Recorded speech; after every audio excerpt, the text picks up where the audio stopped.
Hello दोस्तों, नमस्ते। आप सभी को आशा करते हैं कि आप सब लोग ठीक होंगे, स्वस्थ होंगे। आपके परिवार में हर एक व्यक्ति स्वस्थ होगा और आपकी पढ़ाई बहुत ही अच्छे सुंदर से चलती होगी। यदि आपने अभी तक हमारे चैनल बाई चार्ट क्लासेस को सब्सक्राइब नहीं किया है तो सब्सक्राइब कर लें। वीडियो अच्छी लगे तो लाइक करें, शेयर करें एंड कमेंट करें और ज़्यादा से ज़्यादा लोगों को शेयर करें। आज हम शुरू करते हैं क्लास 9th का मैथ्स एनसीईआरटी चैप्टर फर्स्ट है, संख्या पद्धति उदाहरण चल रहे हैं। एग्जाम्पल फर्स्ट चलेगा हमारा। क्या है एग्जाम्पल फर्स्ट? हमारे पास एनसीईआरटी बुक नहीं है, अभी हमने ऐप में क्वेश्चन खोल रखा है। कहता है नीचे दिए गए कथन सत्य हैं या असत्य बताना है, कारण के साथ अपने उत्तर दीजिए। तो पहला जो पार्ट है उदाहरण फर्स्ट का, वो क्या कहता है देख लेते हैं। प्रत्येक पूर्ण संख्या एक प्राकृतिक संख्या है। कह रहा है प्रत्येक पूर्ण संख्या एक प्राकृतिक संख्या है, तो हम पहले इसका आंसर बता देते हैं असत्य। असत्य क्यों है ये? क्योंकि क्या पूछा है? प्रत्येक पूर्ण संख्या प्राकृतिक संख्या है।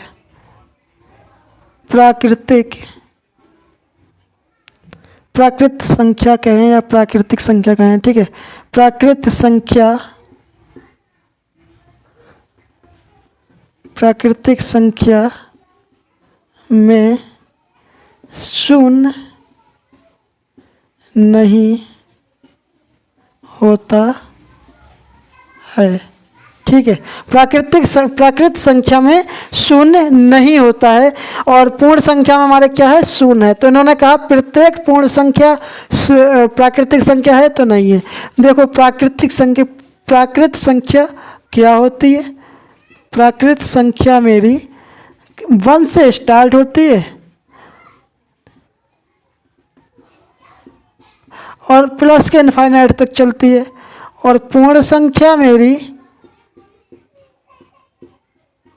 0 से स्टार्ट होती है और प्लस के इनफाइनाइट तक चलती है। तो प्रत्येक पूर्ण संख्या प्राकृतिक संख्या नहीं हो सकती क्योंकि इसमें 0 लगा हुआ है, ठीक है। तो इसका आंसर असत्य हो गया। कारण दे दिया क्योंकि प्राकृत संख्या में शून्य नहीं होता है। सेकंड पार्ट देख लेते हैं इसका। प्रत्येक पूर्णांक एक परिमेय संख्या होता है। प्रत्येक पूर्णांक एक परिमेय संख्या होता है। आंसर है इसका सत्य। क्योंकि सत्य क्यों है? क्योंकि मैंने एक अपना पूर्णांक ले लिया m, तो मैं इसको m/1 लिख सकता हूँ। m ले लिया, ठीक है। पूर्णांक m लिख देता हूँ। पूर्णांक m धनात्मक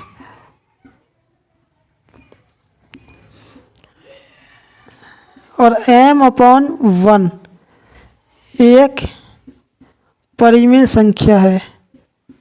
परिमेय संख्या है। तो कोई भी पूर्णांक संख्या आ जाए मेरी। पूर्णांक संख्या आप जानते हैं? नहीं जानते हैं तो मेरी पिछली वीडियो जाकर देख लें, इंट्रोडक्शन यानी कि परिचय की। उसमें मैंने जो इस चैप्टर में संख्याओं को समझाया गया है, सिखाया गया है, पूरी बताई है डिटेल से, ठीक है। तो पूर्णांक संख्या होती है मेरी माइनस के इनफाइनाइट से, और ये जेड से डिनोट किया जाता है। जेड से डिनोट किया जाता है माइनस के इनफाइनाइट से -2 -1 0 1 2 3 4 और प्लस के इनफाइनाइट तक, ठीक है। तो ये क्या है? पूर्णांक संख्या होती है मेरी। तो कोई भी संख्या ले लूँ मैं इनमें से, -2 ले लूँ तो इसके नीचे 1 लगा दूँ तो एक परिमेय संख्या बन जाती है। परिमेय संख्या कब नहीं बनती है? जब मैं हर में 0 लगा दूँ, तब परिमेय संख्या नहीं बनेगी, ठीक है। और ये तो माइनस का था, यानी कि ये कह सकता हूँ ऋणात्मक था। धनात्मक ले लूँ 3/1, जिसके नीचे कुछ नहीं है, 1 लगाने से परिमेय संख्या बन जाती है, ठीक है। तो ये सभी संख्याएं क्या है? परिमेय संख्याएं में बना सकता हूँ, इसलिए सत्य है। अब पार्ट 3 देख लेते हैं उदाहरण फर्स्ट का। पार्ट 3 कहता है प्रत्येक परिमेय संख्या एक पूर्ण संख्या पूर्णांक होती है। प्रत्येक परिमेय संख्या एक पूर्णांक संख्या होती है, तो नहीं, असत्य। ऐसा क्यों है? क्योंकि एक परिमेय संख्या पूर्णांक संख्या नहीं होती है।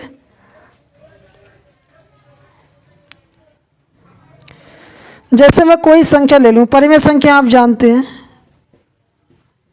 परिमेय संख्या आप जानते हैं कि P/Q के रूप में होती है। तो अगर मैं एक परिमेय संख्या ले लूं 3 या 7/5, ठीक है, तो क्या ये एक पूर्णांक संख्या है? 7/5 एक परिमेय संख्या है। इन्होंने क्या पूछा? परिमेय संख्या एक पूर्णांक संख्या है। 7/5 एक परिमेय संख्या है, पूर्णांक नहीं, पूर्णांक संख्या नहीं है, ठीक है। तो प्रत्येक पूर्णांक संख्या, प्रत्येक परिमेय संख्या पूर्णांक संख्या नहीं हो सकती, लेकिन प्रत्येक पूर्णांक संख्या परिमेय संख्या हो सकती है। अगर मैं लिखूं यहाँ पर 10/5, ये दिखने में तो परिमेय संख्या है, लेकिन इसको मैं इवेल्यूएट करूंगा तो आ रहा है 2, ये एक परिमेय संख्या है। तो जो संख्याएं परिमेय संख्या के रूप में लिखी हो तो वो संख्याएं हमेशा परिमेय संख्या नहीं होती है, ठीक है, पूर्णांक संख्या भी हो सकती है। तो आप चेक करके देख लें पहले कि ये संख्या क्या परिमेय संख्या है या नहीं है, ठीक है। तो उदाहरण फर्स्ट हमारा कंप्लीट होता है। उदाहरण दूसरा है, कहता है 1 और 2 के बीच की 5 परिमेय संख्याएं ज्ञात कीजिए, ठीक है। 1 और 2 के बीच की हमें परिमेय संख्या ज्ञात करना है 5, ठीक है। हम लिख लेते हैं यहाँ 1 और 2 के बीच की 5 परिमेय संख्याएं। देखो इसको हम 2 तरीकों से हल कर सकते हैं। कैसे? पहला तरीका है कि इन संख्याओं को जोड़ लें, 1 + 2 = 3 हो जाता है, ठीक है। और इसको क्या कर दें, हम 2 से आधा कर दें इसको, ठीक है, 2 से भाग देते हैं, तो ये क्या बन गया? एक प्राइम नंबर बन जाता है, प्राइम यानी कि सॉरी परिमेय संख्या बन जाती है। तो इसको हम लिख सकते हैं कि R + S अपॉन कोई भी संख्या ले लो बाई, ठीक है, डिवाइड कर दें, R + S upon by divide कर दे। तो इस तरीके से जो जिस संख्याओं का हमें बीच का निकलवाए वो संख्याएं जोड़ लें और हमें एक परिमेय और उसका आधा कर दें तो हमें एक परिमेय संख्या मिल जाती है उसके बीच की। देखो कैसे, अब ये क्या है 3/2 1 और 2 के बीच की परिमेय संख्या है। कैसे है? देखो यदि मैं इसको डिवाइड करूंगा 3/2 को डिवाइड करूंगा तो यहाँ क्या मिलेगा मुझे 1.5 यानी कि 1.5 मिल जाएगा।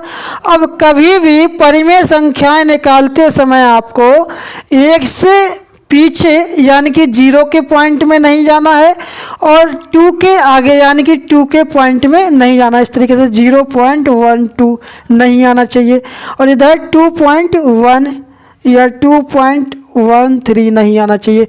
हमेशा 1 के और 2 के बीच में कोई भी संख्या आनी चाहिए। तो ये 1.5 क्या है 1 के और 2 के बीच में है। तो मेरा दूसरा, अब आपको क्या कर सकते हैं, जो हर है हर इसका मल्टीपल तो कर सकते हैं लेकिन इसका मल्टीपल नहीं कर सकते। कैसे? देखो अब मेरा एक तो संख्या ये हो गई 3/2 और क्या हो सकती है 11/4 हो सकती है, ठीक है। जैसे मैंने अगर इसको डिवाइड करता हूँ तो 4 × 3 = 12, 4 दूना 8 ज़्यादा हो जाता है तो मैं यहाँ 8 कर लेता हूँ, ठीक है। ये 2 का मल्टीपल है 8, यदि मैं 2 से गुणा करूँ इसमें या भाग करूँ तो ये कर सकता है। तो 8 से जब मैं 11 को डिवाइड करूँगा तो 8 एकम 8 आएगा 8 से 11 को डिवाइड किया तो 8 एकम 8, बचा कितना 3, पॉइंट लगा 0, 8 3 24। तो ये 1.3 के समथिंग कुछ आएगा। तो ये 1 और 2 के बीच मध्य ही है, तो मेरा 11/8 हो जाता है। 5/4 हो सकता है। यदि मैं 4 से 5 को डिवाइड करूँगा तो 1 पॉइंट कुछ आएगा। अब मुझे चाहिए कितनी है, 5 चाहिए थी, ठीक है। और मैं क्या कर सकता हूँ, 7/4 कर सकता, 7/8 कर सकता, 8 नहीं ज़्यादा हो जाएगा, 7/4 कर दूँ, 4 दूना 8, तो 4 दूना 8 ज़्यादा हो रहा है, 4 एकम 4 पढ़ूंगा मैं, भाग दूंगा तो पॉइंट में ही रहेगा, ठीक है। तो 1 और 2 के बीच ही मिलेगा मुझे इसका भी। तो 1 2 3 4 हो गई, और एक कोई भी और देख लेते हैं इसी तरीके से। यदि मैं 9/8 कर दूं, 9/8, तो मुझे क्या मिलेगा, 8 से डिवाइड करूंगा, 8 एकम 8, बचा 1, और 8 दूना 8 एकम 8, 1.1 कुछ मिलेगा। तो ये क्या मिल गई मुझे, 5 परिमेय संख्या, 1 2 3 4 5। मैं कह सकता हूँ 1 और 2 के बीच की 5 परिमेय क्या है, 5 परिमेय संख्याएं क्या है, 3/2, 5/4, 11/8, 7/4, 9/8 है। और एक बात ध्यान रखें कि 1 और 2 के बीच केवल और केवल यही 5 परिमेय संख्याएं नहीं है, इनके बीच इनफाइनाइट परिमेय संख्याएं हैं। मतलब कोई गिनती नहीं है कि 1 और 2 के बीच में कितनी परिमेय संख्याएं हैं, क्योंकि यही आंसर नहीं हो सकता, हर किसी का आंसर कुछ भी हो सकता है। लेकिन एक शर्त है कि 1 और 2 के बीच में इनकी वैल्यू, परिमेय संख्याओं की वैल्यू रहना चाहिए, 1 से ना तो छोटी हो और 2 से ना तो बड़ी हो। पॉइंट में 1 यदि बड़ी हो गई तो भी वो बीच की संख्या या परिमेय संख्या नहीं मानी जाएगी। तो ये मेरा हो गया मेथड फर्स्ट, ठीक है। मेथड सेकंड क्या है, मेथड सेकंड क्या है मैं आपको बताता हूँ। एक तो ये तरीका हो गया 1 और 2 को जोड़ देने से। अब आपको पता है कि 5 निकालना है, तो एक ही बार में क्या करो, 5 + 1 करके 6 कर दो, और 1 और 2 को अपने अंश और हर में लिख लो, यानी कि एक भिन्न के रूप में लिख लो। कैसे, 1 बराबर 1 × 6/6। देखो 6 को हर में लिखोगे तो 6 हो गया, 1 को आप क्या लिखोगे, इनको आप भिन्न में लिखना है, ठीक है। तो 1 को भिन्न में लिखा तो 1 बराबर 1 × हो जाएगा, 6/6 हो गया, ठीक है। ऐसे 2 बराबर 2 × 6/6। तो ये क्या बन जाता है, मेरा बन जाता है 6/6 एंड 12/6। तो ये मेरा क्या हो गया, एक, यानी कि 1 और 2 के बीच की, यानी कि इन दोनों के बीच की मुझे परिमेय संख्या निकालना है। तो क्या आएंगी, 6/6 और 12/6 की परिमेय संख्या। कैसे, ऐसे देखो, यदि मैं डिवाइड करूंगा इनको तो 1 मिलेगा मुझे, यहाँ इसको डिवाइड करूंगा तो 2 मिलेगा। इसलिए हम इसको मानते हैं कि 1 के बराबर 6/6 है, 2 के बराबर 12/6 है, ठीक है। तो इसके बीच की परिमेय संख्या कैसे निकलेंगी, 7/6, 8/6, 9/6, 10/6, 11/6, ठीक है। कैसे, यदि आप 1 जोड़ देते हैं तो उसके आगे की एक संख्या में मिल जाती है 12/6, तो उसके पीछे 1 करोगे तो आपको 5 परिमेय संख्या मिल जाएंगी। तो आप कह सकते हैं कि ये क्या है, 1 और 2 के बीच की परिमेय संख्याएं हैं। मैं लिख सकता हूँ 1 और 2 के बीच की परिमेय संख्याएं, ठीक है। क्या है, 7/6, 8/6, 9/6, 10/6 11/6, ठीक है। तो मैंने बताया ना आपको कि 1 and 2 के बीच इनफाइनाइटली परिमेय संख्याएं हैं। तो ये संख्याएं देखो कुछ अलग है, ये संख्याएं कुछ अलग है, तो आंसर हर किसी का सेम नहीं हो सकता। लेकिन एक चीज़ ध्यान रखना है कि आपको जो संख्याएं दिया है उनके बीच ही उनकी वैल्यू रहना चाहिए डिवाइड करने के बाद।